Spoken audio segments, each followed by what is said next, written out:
ইসলামী bank news top 10। Bishwa Ijtema ময়দানে তাবলিগ জামাতের মাওলানা জুবায়ের ও সাদপন্থীদের সংঘর্ষে ৩ জন নিহত, শতাধিক মুসল্লি আহত। পরিস্থিতি নিয়ন্ত্রণে সেনাবাহিনী, বিজিবি, র্যাব ও পুলিশ মোতায়েন। দুই পক্ষকেই মাঠ ছাড়ার নির্দেশ স্বরাষ্ট্র উপদেষ্টা মোহাম্মদ জাহাঙ্গীর আলম চৌধুরীর। আলোচিত ১০ ট্রাক অস্ত্র মামলায় সাবেক স্বরাষ্ট্র প্রতিমন্ত্রী লুৎফুজ্জামান বাবর সহ ৬ জন খালাস। ভারতের বিচ্ছিন্নতাবাদী সংগঠন উলফার সামরিক কমান্ডার পরেশ বড়ুয়ার যাবজ্জীবন, হাইকোর্টের রায়।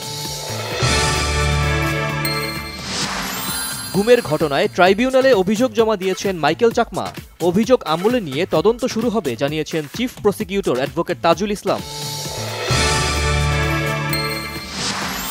ভোটের রোডম্যাপ নিয়ে বিএনপির প্রত্যাশা পূরণ হয়নি জানিয়েছেন দলটির নেতারা। সরকার আন্তরিক হলে ৪ থেকে ৬ মাসের মধ্যেই নির্বাচন সম্ভব। অন্তর্বর্তী সরকারের সময়ে ২৬% রেমিটেন্স বেড়েছে জানিয়েছেন উপদেষ্টা আসিফ নজরুল। মেশিন রিডেবল নতুন পাসপোর্ট পাচ্ছেন প্রবাসীরা।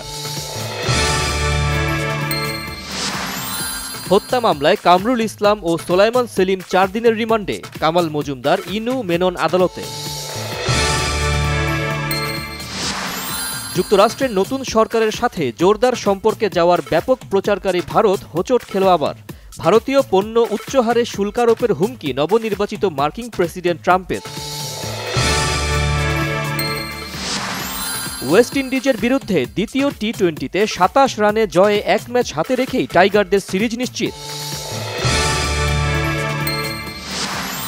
মালয়েশিয়ায় নারী অনূর্ধ্ব ১৯ এশিয়া কাপ ক্রিকেটের সুপার 4-এ বৃহস্পতিবার বাংলাদেশের প্রতিপক্ষ ভারত।